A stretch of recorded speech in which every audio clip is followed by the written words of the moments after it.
Hola, buen día. Mi nombre es Denise Belgorowski y formo parte del área de investigación del Instituto de Oncología Ángel H. Roffo.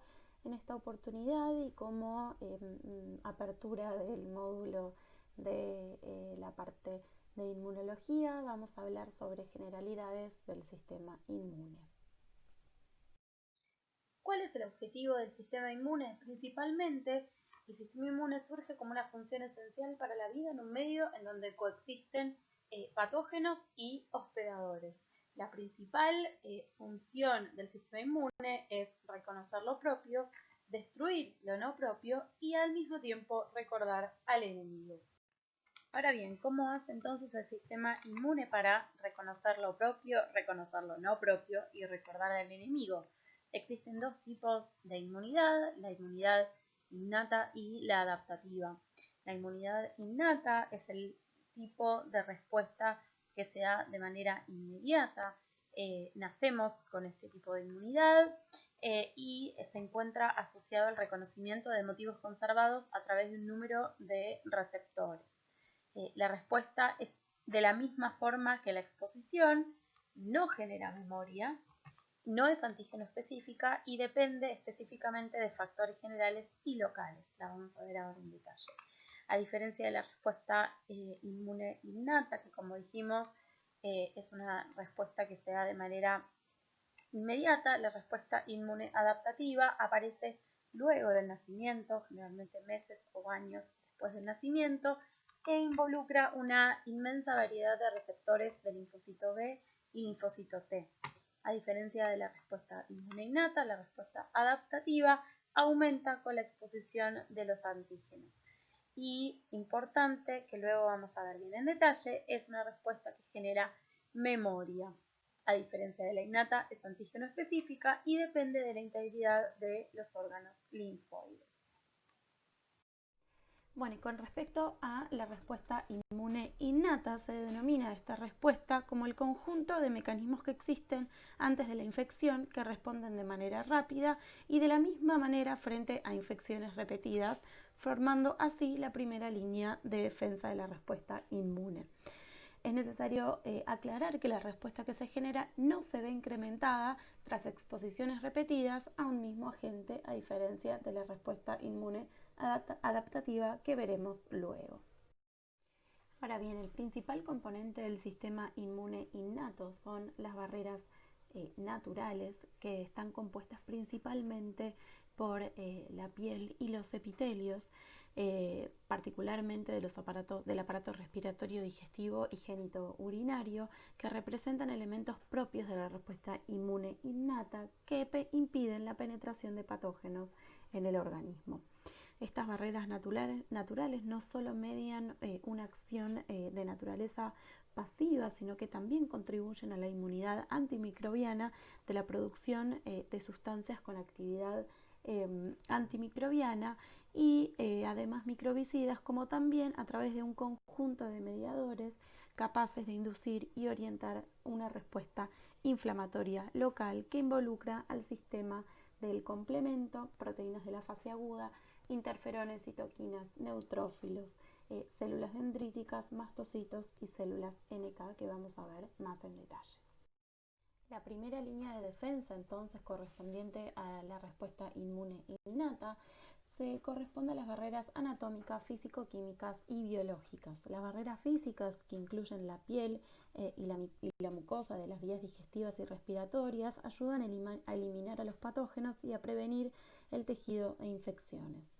Por otra parte, los componentes que son secretados por la piel o por la mucosa, como son el sudor o la saliva, ayudan a ofrecer también una barrera básica contra patógenos invasores.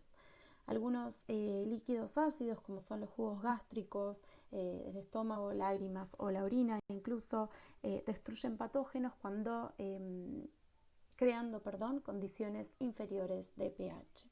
También la enzima lisozima actúa como agente antimicrobiano vital, siendo que hidroliza peptidoglicanos de la pared de ciertas bacterias. Por otro lado, también la lactoferrina se une al hierro, previniendo y privando de este componente a distintos microorganismos. Si la primera línea de defensa no es suficiente para erradicar el patógeno presente, sean virus, bacterias, hongos, parásitos o incluso células tumorales, lo que sucede es una segunda línea de defensa antecedida por un proceso infeccioso. Esta segunda línea de defensa se da entonces a través de componentes celulares tales como macrófagos o células dendríticas que expresan receptores que reconocen patrones. Estas células reconocen un grupo reducido de estructuras presentes en patógenos denominados patrones moleculares asociados a patógenos. Las características principales de estos patrones asociados a patógenos, o de ahora en más PAMPs, son patrimonio de los patógenos pero no de sus huéspedes, son esenciales para la sobrevida o patogenicidad del microorganismo y son estructuras invariantes compartidas por clases enteras de patógenos y se encuentran conservadas de manera evolutiva. Algunos ejemplos de PAMP son el LPS, el peptidoglicano presente en las paredes celulares de algunos patógenos, el ácido lipopoteico, la manosa de oligosacáridos microbianos, el DNA contenido en motivos CpGs no metilados y el RNA doble cadena. Los receptores de reconocimiento de patrones también pueden reconocer DAMPs, que son patrones moleculares asociados a daño. Generalmente son moléculas que se encuentran ocultas en el interior de las células y que son liberadas por mecanismos de muerte que ocasionan la ruptura celular, como es la necrosis. Además, usualmente están presentes en mitocondrias que son liberadas al citoplasma como consecuencia de la disrupción mitocondrial. O pueden ser también moléculas generadas por la fragmentación de componentes de la matriz extracelular como consecuencia del daño tisular.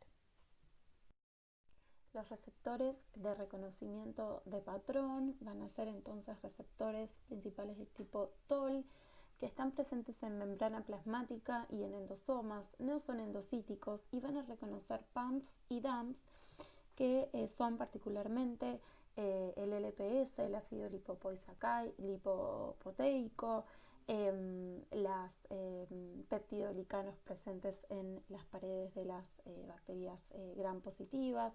Existen 11 tipos distintos de receptores de tipo TOL, que como ya les dije entonces van a reconocer algunos de estos PAMPs, como incluidos también en el RNA simple cadena, doble cadena y la flagelina.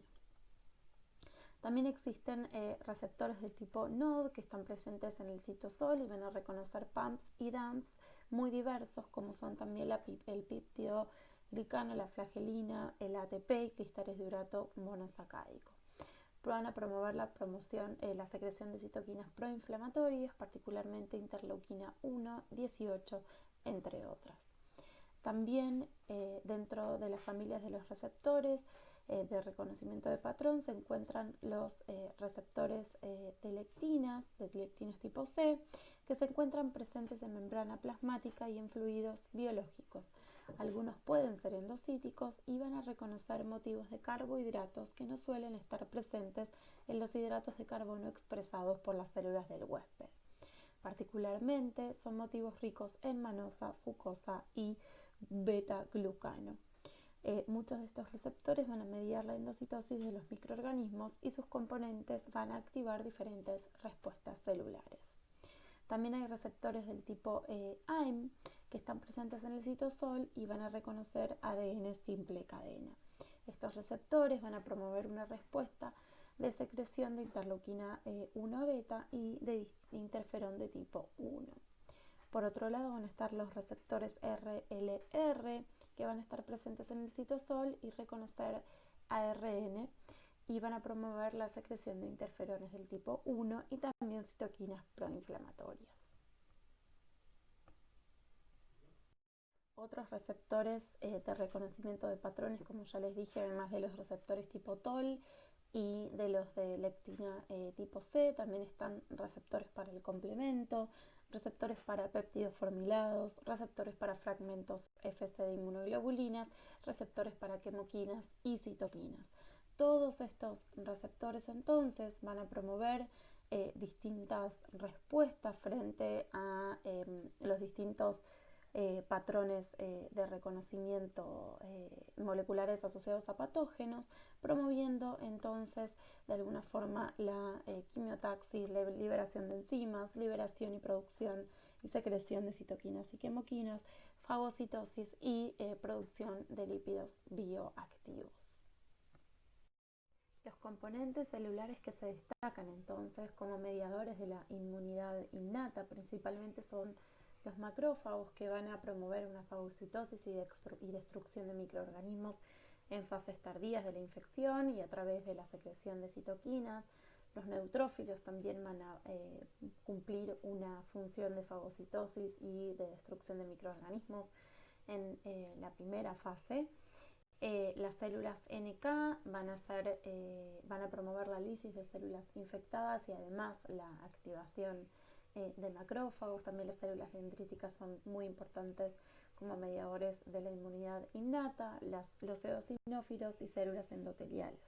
Por otro lado, también los componentes humorales, como parte del sistema del complemento, que lo vamos a ver en breve en las siguientes diapositivas, van a ser importantes como mediadores de esta primera fase de la inmunidad a través de la vía alternativa del sistema del complemento, en donde se va a promover la destrucción y opsonización de microorganismos y la activación también de linfocitos, de leucocitos, a través también de las proteínas de la fase aguda y a través de la secreción de citoquinas inflamatorias como el interferón y el TNF. Como bien dijimos entonces, uno de los componentes principales de la respuesta inmune innata va a ser el macrófago, que va a promover la destrucción del microorganismo a través de inicialmente el reconocimiento del patógeno, su fagocitosis a través de los receptores de reconocimiento de patrón, y va a destruir el patógeno a través de mecanismos microbicidas que pueden ser dependientes o independientes del oxígeno. El macrófago activado por estos microorganismos va a secretar citoquinas y quimioatractantes. A través de la secreción de citoquinas interleuquina 1, 6 o TNF-alfa, va a promover un aumento de la expresión de las moléculas de adhesión, de esta forma promover una extravasación leucocitaria. Por otro lado, va a promover el aumento de la permeabilidad vascular y de esta forma el incremento del ingreso de componentes del sistema de complemento, inmunoglobulinas y proteínas de la fase aguda, y además va a promover el drenaje incrementado a ganglios linfáticos. A través, por otro lado, de la secreción de interleuquinas 12 o 18, va a promover la activación de células NK, que las vamos a ver en las siguientes diapositivas. Y por otro lado, a través de la secreción de quimioatractantes como son interleuquina 8 y LTB4, va a promover el reclutamiento de neutrófilos al foco inflamatorio. De esta forma van a promover un efecto local de proinflamación y de erradicación del patógeno. Por otro lado, va a promover un efecto de manera sistémica a través de la secreción de interleuquina 1, 6 y TNF-alfa, que van a estar comprometiendo una respuesta de fase aguda, tanto en hígado, promoviendo la síntesis de proteínas de la fase aguda, en médula ósea, a través de la movilización de neutrófilos, y a nivel de hipotálamo, a través del aumento de la temperatura corporal. Por otro lado, a través de la secreción de interleuquina 12 y 18 van a promover la activación de células NK, que van a inducir la diferenciación de células de linfocitos TCD4 al fenotipo Th1, que lo vamos a ver un poquito más adelante. Otro de los componentes importantes de la respuesta inmune innata son las células natural killer o células NK de acá en más. Estas células son linfocitos granulares con una morfología muy característica y su función es eliminar células infectadas con virus o células tumorales. Los mecanismos a través de los cuales las células NK actúan pueden ser un mecanismo secretor, en donde las células NK, al activarse, al reconocer una célula blanco, van a llevar a la polimerización de sus microtúbulos del citoesqueleto, que van a movilizar gránulos hacia el lugar del contacto con la célula blanco. Estos gránulos contienen principalmente granzimas B y perforinas. Las granzimas B son activadoras de caspasa, mientras que las perforinas alteran las membranas celulares. Este mecanismo lleva a la apoptosis de la célula blanco infectada. Por otro lado, a través del mecanismo no secretor, las células NK que se encuentran en reposo almacenan Fas ligando en sus lisosomas. Tras la activación de las células NK, este Fas ligando se trasloca a la membrana y desde ahí es capaz de reconocer a Fas, que se expresa constitutivamente en distintos tipos celulares. Esta interacción entonces produce la apoptosis de la célula blanco. Además de la potencialidad citotóxica antes mencionada acerca de las células NK activas, otra de las funciones que tienen estas células es la secreción de interferones. Las células NK también pueden activarse estando presente sobre todo interleuquina 12 y 18 promovida por macrófagos, habiendo fagocitado productos bacterianos, o a través de la secreción de interferón alfa o interferón beta a través de células infectadas particularmente con virus. Frente a estos estímulos, entonces, las células NK activas pueden promover procesos inflamatorios y liberar y secretar sobre todo interferón gamma, alfa e interferón beta, que es efectivo frente a bacterias intracelulares y sobre todo frente a células tumorales.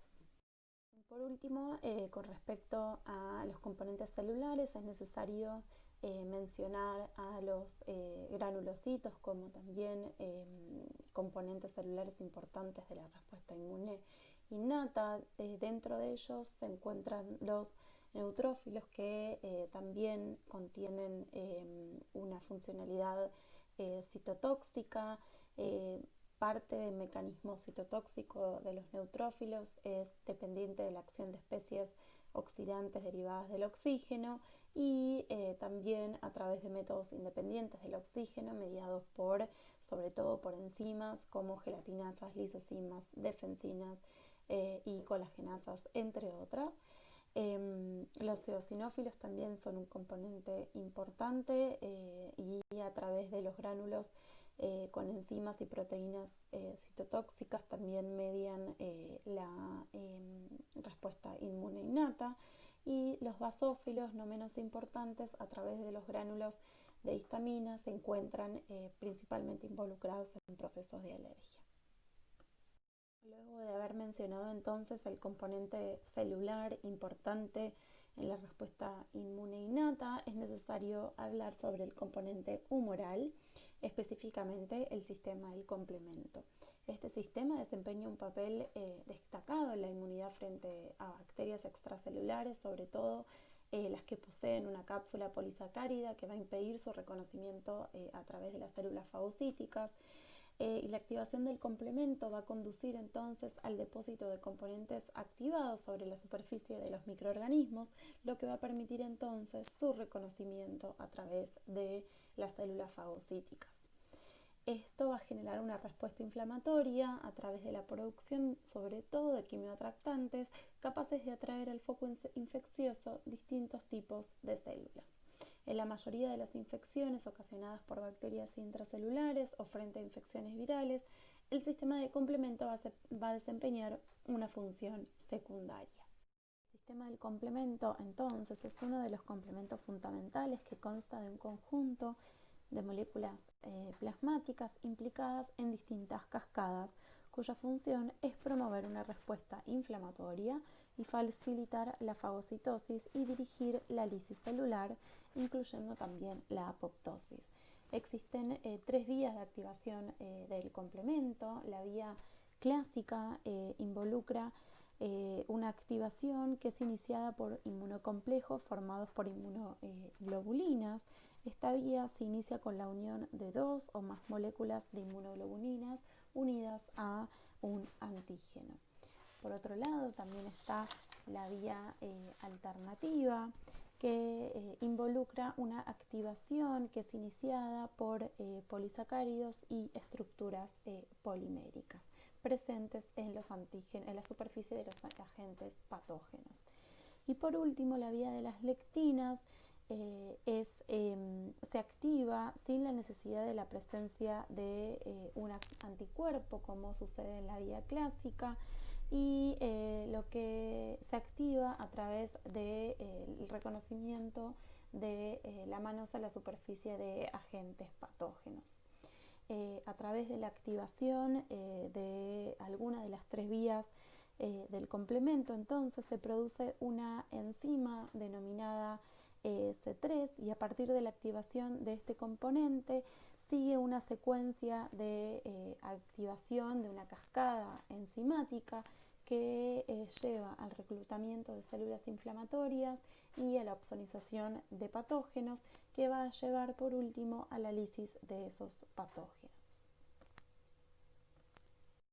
Algunas de las principales funciones del sistema del complemento involucra la respuesta inflamatoria, en donde pequeños fragmentos que resultan entonces de la fragmentación de complejos presentes en el sistema del complemento, como son el C3 mencionado anteriormente, se unen a receptores en células basófilas, y esta interacción induce entonces la degranulación liberando principalmente histamina, y esta histamina lo que va a hacer es promover y aumentar la permeabilidad y aumentar también la vasodilatación. Además, el complemento va a promover la opsonización, recubriendo entonces a los antígenos con un complejo, también un fragmento del sistema del complemento como C3b, que ahora, habiendo sido estos antígenos recubiertos por C3b, pueden ser reconocidos por células fagocíticas. Además, va a promover la citotoxicidad, la eliminación de complejos inmunes y la potenciación de la respuesta de tipo B, que veremos bastante más adelante.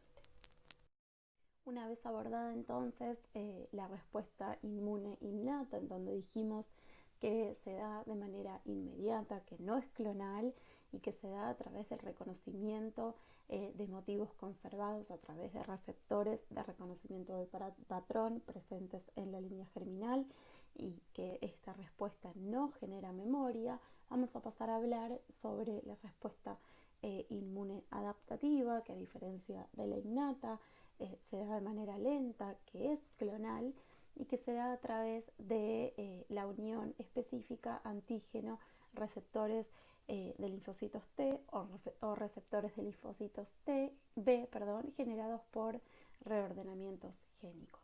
La mayor diferencia que hay entre estos dos tipos de inmunidad es que la inmunidad adaptativa es capaz de generar memoria frente a una segunda exposición a un antígeno específico. Existe una interacción entre la inmunidad innata y la inmunidad adaptativa que abarcaremos más adelante.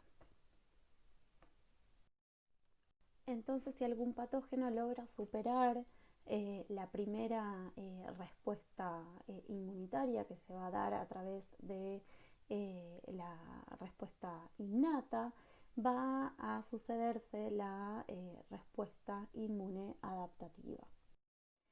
La principal característica de la respuesta inmune adaptativa consiste entonces en el reconocimiento por parte de células linfocitarias de una señal específica de células presentadoras de antígenos. Las células presentadoras de antígenos pueden ser macrófagos, células dendríticas y linfocitos B. De este modo, entonces, el linfocito va a ser capaz de leer en la membrana los datos del agente invasor.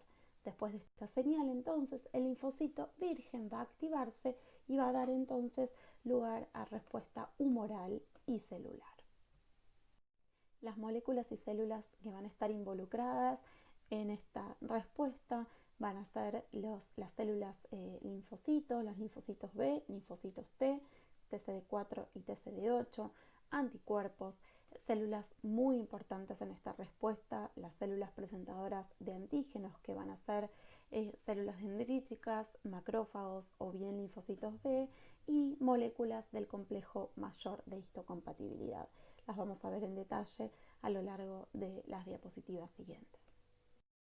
La respuesta adaptativa está compuesta por distintas fases que se dan a lo largo de los días posteriores a la exposición de un antígeno específico. La fase 1, que es la fase de reconocimiento, en esa fase los linfocitos T no pueden reconocer al antígeno de manera directa, solamente los reconoce péptidos derivados de proteínas antigénicas, las cuales anteriormente tuvieron que ser procesados por células presentadoras de antígeno, que luego la transportan a la membrana celular unida a moléculas del complejo mayor de histocompatibilidad. Luego de esta fase de reconocimiento se da la fase de activación, en donde se da una proliferación y expansión clonal y diferenciación hacia células efectoras como consecuencia del reconocimiento previo.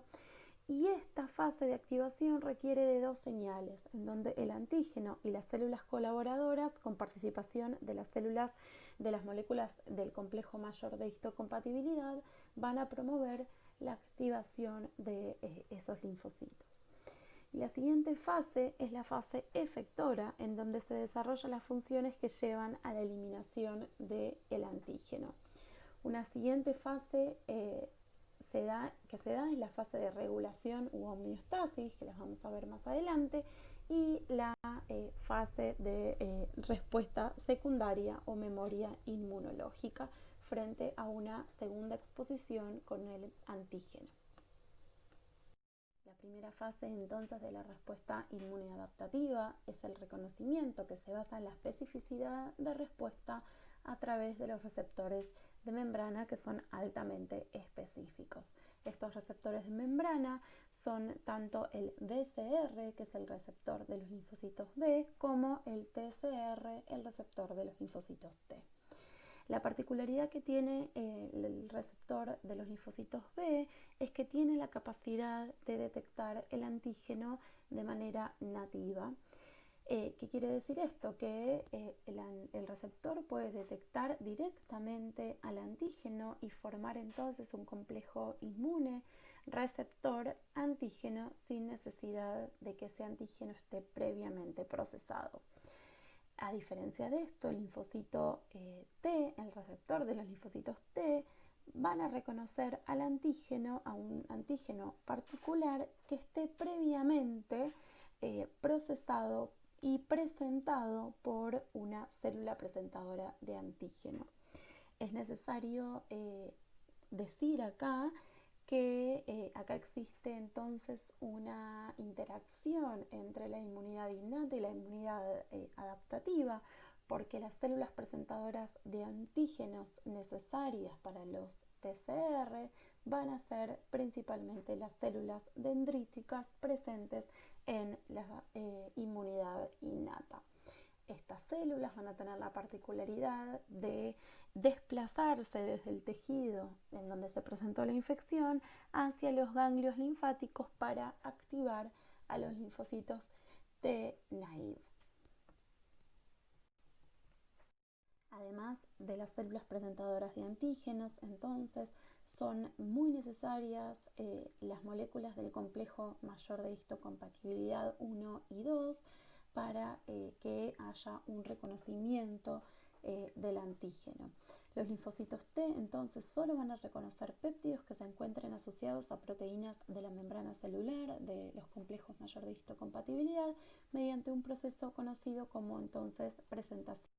¿Cómo ocurre entonces la presentación antigénica? La presentación del antígeno está mediada por moléculas del complejo mayor de histocompatibilidad de clase 1 y clase 2 que se encuentran en la superficie de las células presentadoras de antígenos. Ambas moléculas comparten entonces una función similar. que es la presentación de pequeños péptidos en la superficie para que puedan ser reconocidos tanto por linfocitos TCD8 que van a ser citotóxicos o los linfocitos TCD4 que van a ser los linfocitos helper. La diferencia se da en la procedencia del péptido. Si el péptido es intracelular, se va a requerir de las moléculas de histocompatibilidad de clase 2, o si es extracelular, para las de moléculas de histocompatibilidad de clase 2. Con respecto a la presentación antigénica por medio del complejo mayor de histocompatibilidad de tipo 1, es necesario decir que las moléculas de este complejo se expresan en todas las células nucleadas y son ensambladas en el retículo endoplasmático. En el complejo mayor de histocompatibilidad es donde va a montarse entonces el determinante antigénico. Y luego, por la vía exocítica, es donde va a ser expresado el complejo mayor de histocompatibilidad en la célula presentadora de antígeno.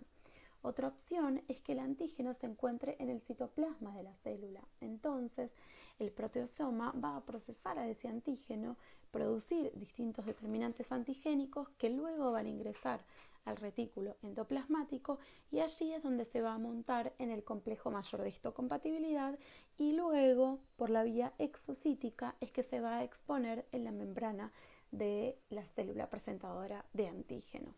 Los linfocitos T entonces tienen que reconocer al antígeno montado sobre el complejo mayor de histocompatibilidad, ya sea de tipo 1 o de tipo 2. Entonces, las principales diferencias entre los complejos mayores de histocompatibilidad de tipo 1 o de tipo 2 va con respecto a su localización. Las del complejo de tipo 1 se encuentran en células nucleadas, mientras que las del complejo mayor de histocompatibilidad de tipo 2 en linfocitos B, en macrófagos y en células dendríticas. Y la principal diferencia se da en su función, en donde las de tipo 1 van a presentar al antígeno a los linfocitos T CD8, que van a ser los citotóxicos, mientras que las de tipo 2 va a ser la presentación de antígenos a linfocitos T helpers. ¿Cómo está compuesto el receptor de los linfocitos T? Que va a ser el que reconozca entonces el antígeno presentado a través del complejo mayor de histocompatibilidad en las células presentadoras de antígenos. El TCR es un heterodímero que tiene dos subunidades proteicas, alfa y beta. Es la porción específica del receptor en donde se da la variación clonotípica que permite entonces el reconocimiento de los millones de antígenos distintos.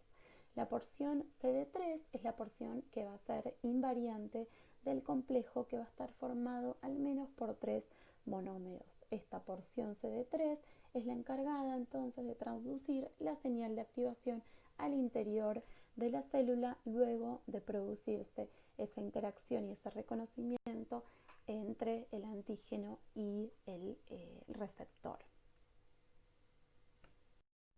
Entonces, luego de un correcto reconocimiento antigénico, la siguiente fase es la activación de los linfocitos T, en donde se da la proliferación, expansión clonal y diferenciación hacia células efectoras como consecuencia de ese reconocimiento.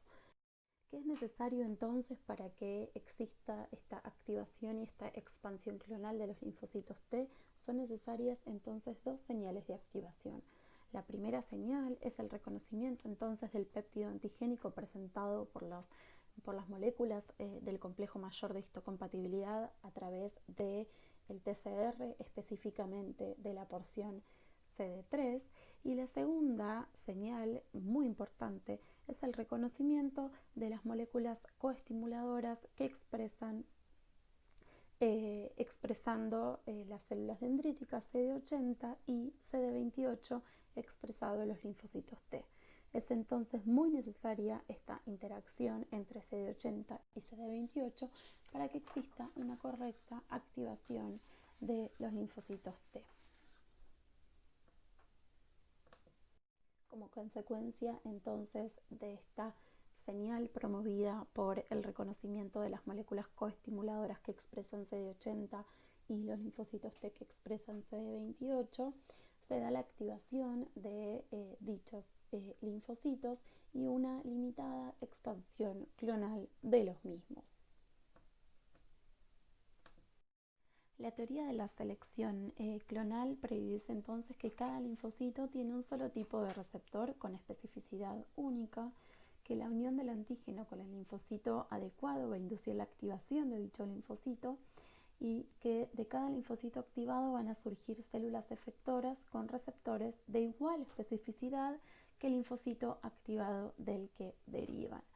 Mediante mecanismos concretos y en fases tempranas de su desarrollo, las células con receptores específicos para moléculas propias van a desaparecer y no se van a encontrar en el repertorio de los linfocitos maduros. La teoría de la selección clonal, entonces, surge que desde a partir de un progenitor común van a surgir muchos linfocitos de especificidades distintas y entonces por elección clonal se van a destruir aquellos linfocitos que sean inmaduros y autorreactivos.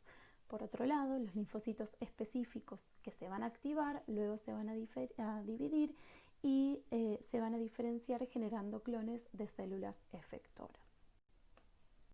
Es necesario aclarar que esta expansión clonal tiene que tener un freno. Esto lo van a ver un poco más en detalle en las próximas clases, pero es necesario decir que aquellos linfocitos vírgenes que reconozcan a los péptidos antigénicos pero que no reciban la señal coestimulatoria van a sufrir un proceso denominado anergia, y por otro lado, como les dije, la expansión clonal tiene que controlarse y esta expansión está estrictamente regulada.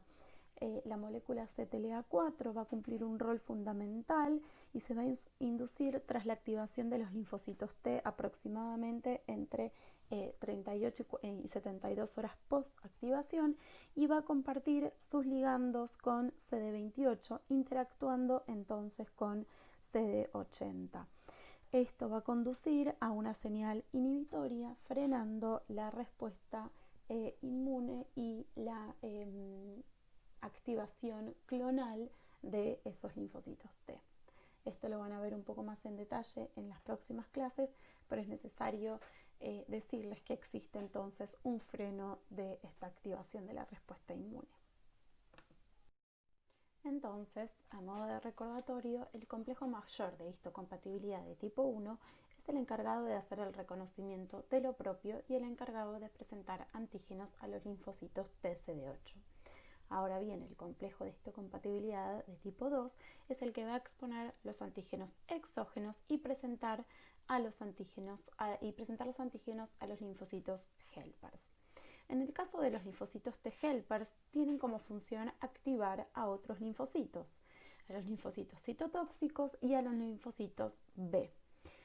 Entonces, va a haber un reconocimiento por parte del TCR a un determinante antigénico asociado al complejo de histocompatibilidad de tipo 2 que le va a estar presentando la célula presentadora de antígenos. Al mismo tiempo, el receptor de la molécula coestimuladora va a percibir a la molécula coestimulatoria, generando entonces una secreción de interleuquina 2 que al mismo tiempo va a generar que el linfocito T exponga al receptor de interleuquina 2 y esta asociación es la que va a llevar a la activación de los linfocitos TCD4, a la activación y a la expansión clonal.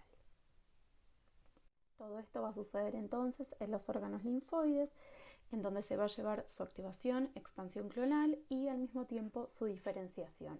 Van a haber dos poblaciones de helpers, una población que va a ser TH1, que va a inducir una respuesta celular, induciendo la producción de inmunoglobulina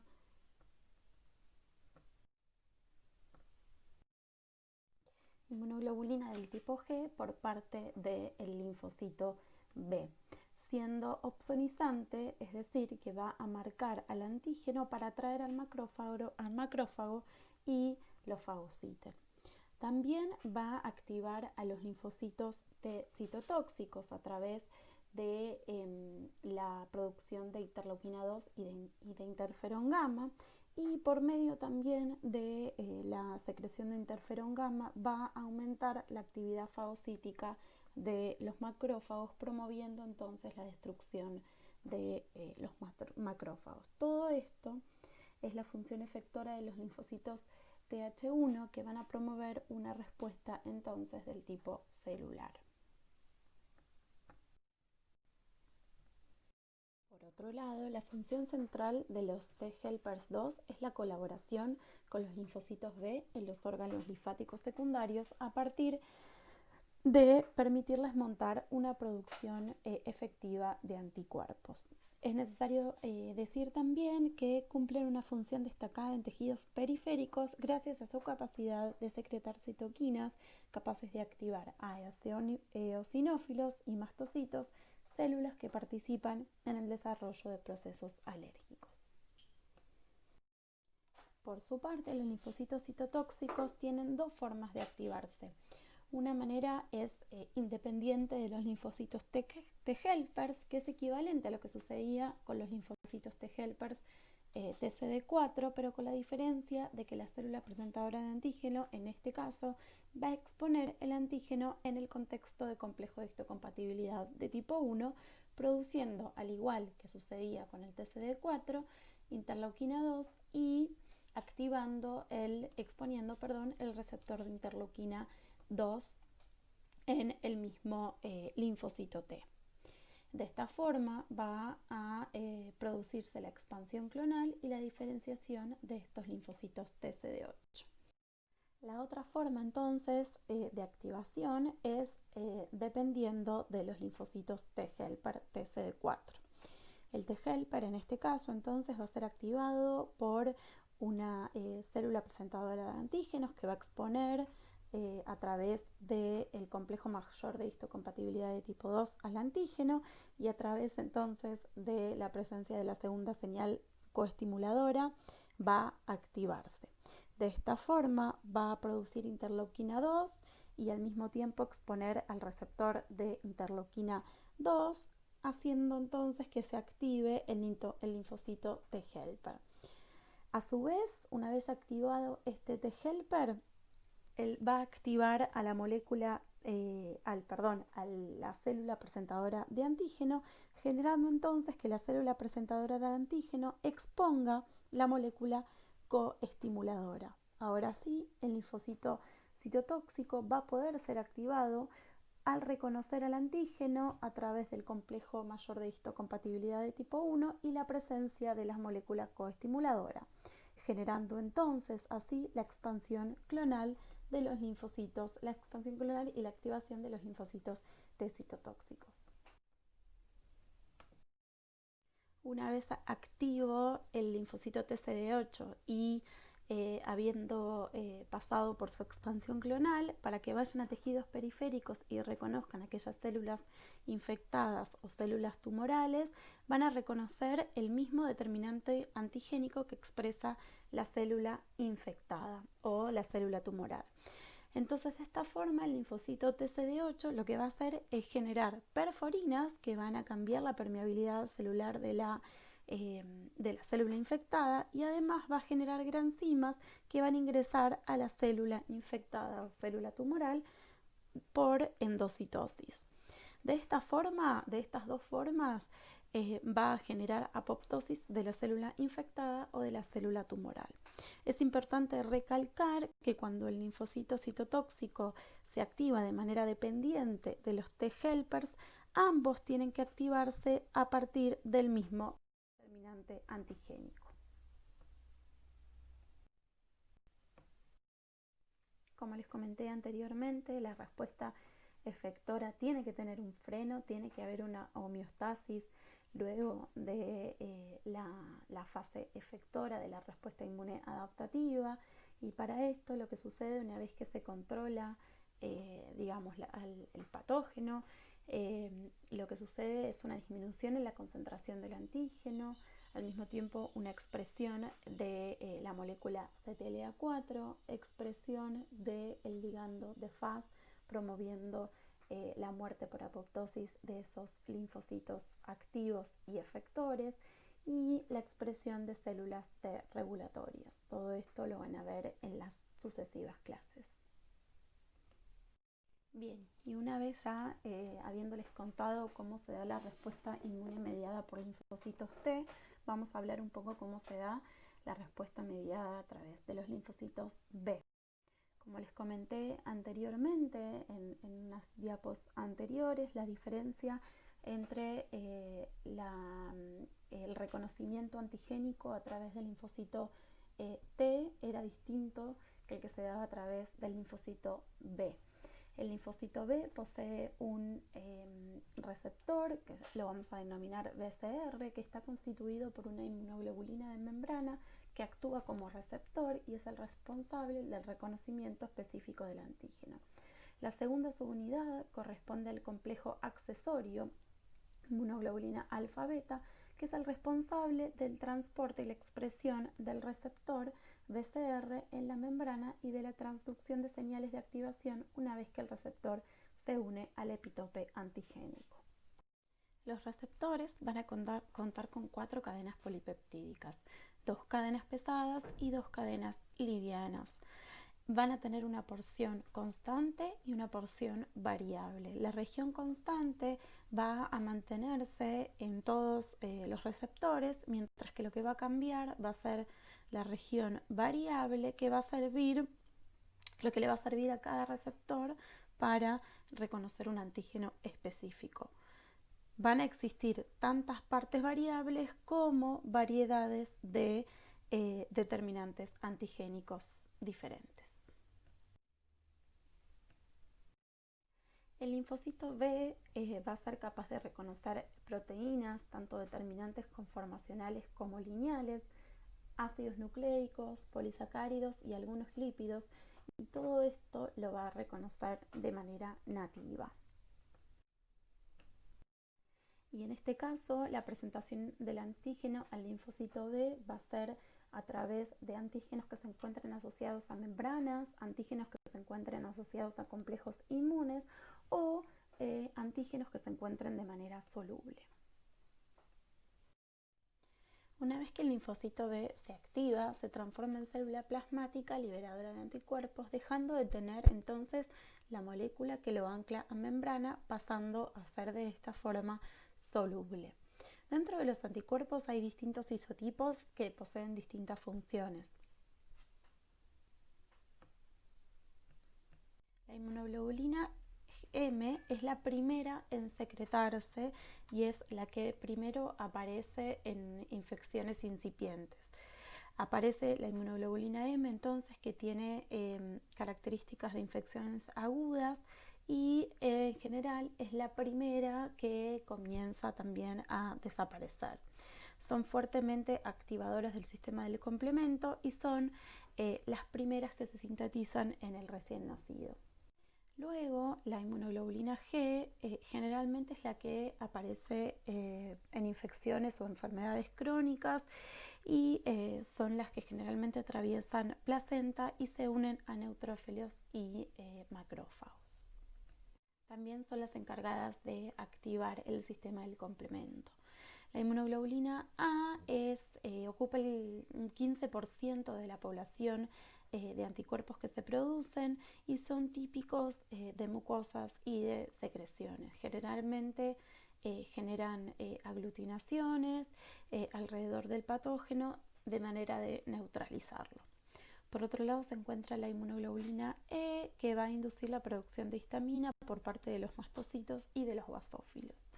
La inmunoglobulina D también es similar a la inmunoglobulina M, forman el BCR, y es necesario aclarar que para secretar la inmunoglobulina G, la E y la A es necesario que el receptor tenga un rearreglo genético que va a depender de las citoquinas presentes en el ganglio linfático durante la activación.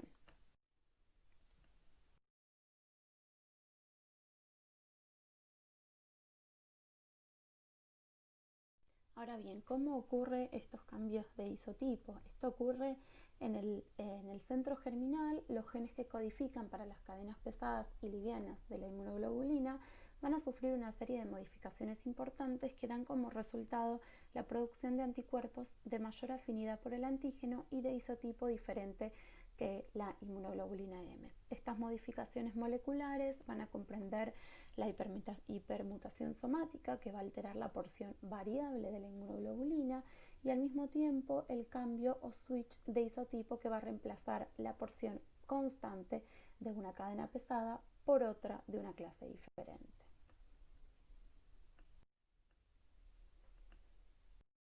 Existen distintas poblaciones de linfocitos B. Los linfocitos B2 es la población más abundante en circulación sanguínea y en tejidos linfáticos secundarios, y son los que van a producir anticuerpos contra antígenos proteicos. En este caso requieren señales coestimulatorias por parte de linfocitos T helpers 2. Por otro lado, la población B1 son los que prevalecen en las cavidades peritoneales y pleurales, y son los que producen los anticuerpos dirigidos contra antígenos bacterianos no proteicos. Por otro lado, los linfocitos B de la zona marginal del vaso son los que van a producir grandes cantidades de inmunoglobulina de tipo M, y los B1 y los B de la zona marginal del vaso no necesitan coestimulación por parte de los linfocitos T helpers 2.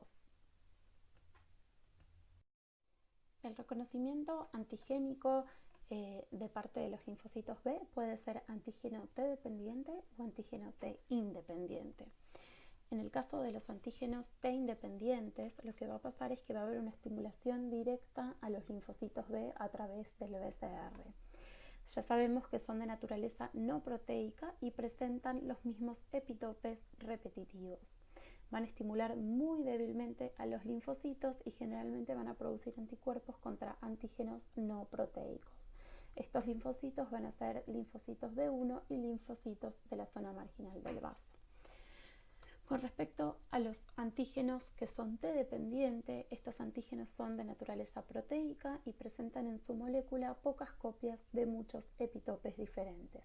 La estimulación de los linfocitos B entonces va a depender de la activación inicial de los linfocitos T helpers y de la expresión de las moléculas coestimuladoras CD40, CD41. Estos linfocitos van a ser los linfocitos B2, y es necesario decirles que va a ser esta respuesta o este reconocimiento antigénico, va a ser un reconocimiento robusto, a diferencia del reconocimiento de los antígenos T independientes.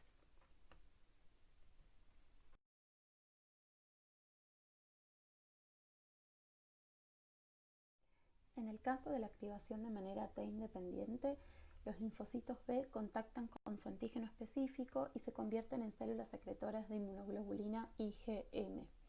Estas células secretoras de IgM, provenientes de la diferenciación de los linfocitos B de la zona marginal del vaso, van a morir muy rápidamente, por lo que la producción de IgM disminuye rápidamente. Esta inmunoglobulina no suele permanecer más de 1 o 2 meses. Y es necesario aclarar que no producen células de memoria, por lo que una reinfección no mejora su respuesta. Cuando la activación es de manera T dependiente, los linfocitos B maduros presentes en el ganglio van a expresar inmunoglobulina M y el isotipo D, y los linfocitos B2 que contactan con el antígeno de alta o baja organización no se convierten en células secretoras de inmunoglobulina M, sino que proliferan y se activan. Ante una primera exposición al antígeno, el linfocito B va a activarse, los linfocitos B vírgenes van a activarse y se van a diferenciar entonces en células plasmáticas y linfocitos B de memoria. Esto vendría a ser la respuesta inmune primaria a través de los linfocitos B. Producto de esta respuesta, entonces, se van a formar células plasmáticas que van a sobrevivir largos periodos de tiempo en médula ósea y que van a continuar produciendo anticuerpos y linfocitos B de memoria. Estas se van a caracterizar por la producción de, sobre todo, inmunoglobulina M en mayor medida. Ahora bien, frente a una segunda exposición al antígeno, se van a estimular las células de memoria, dando una respuesta de anticuerpo más rápida y de mayor magnitud, en donde van a predominar otros isotipos como la inmunoglobulina de tipo G. Entonces, ante una segunda exposición a un antígeno, va a haber una prevalencia de secreción de inmunoglobulina G por sobre la inmunoglobulina M, que fue la que se secretó en mayor medida en la respuesta primaria, y también va a haber prevalencia de inmunoglobulina A o inmunoglobulina E.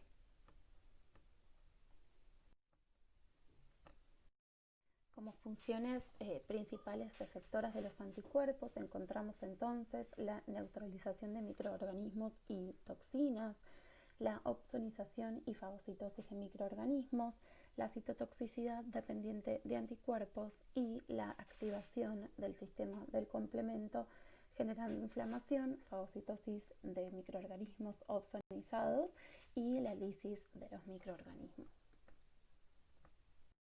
Es necesario remarcar que las células B de memoria se van a encontrar en circulación y en tejidos linfáticos secundarios, que a su vez representan el 20% de los linfocitos B circulantes en el individuo adulto y que la mayoría se encuentra en estado de reposo. Van a expresar el receptor de los linfocitos B, el BCR de alta afinidad, y un número muy superior de moléculas del complejo mayor de histocompatibilidad de clase 2 respecto de los linfocitos vírgenes. Al reexponerse entonces al antígeno van a mediar una rápida y potente expansión clonal que va a resultar en la generación de un número de plasmocitos entre 8 y 10 veces mayor respecto de lo acontecido en la respuesta primaria. Bueno, y como toda respuesta que se activa tiene que frenarse cuando ya no es más necesaria, es por esto que es muy importante que luego del proceso de activación y de llevarse a cabo la respuesta efectora haya una homeostasis de esa respuesta, que haya un frenado de esa respuesta tanto para la activación de linfocitos T como de linfocitos B. Esta parte la van a ver en detalle en las próximas clases, como ya les dije, pero es necesario que haya una inducción de tolerancia y una regulación post-activación de la respuesta inmune. Espero que les haya servido el pantallazo sobre generalidades del sistema inmune. Cualquier cosa o cualquier duda, aquí tienen mi mail, pueden contactarse conmigo ante cualquier pregunta, estaré a su disposición. Muchas gracias y que tengan muy buen día.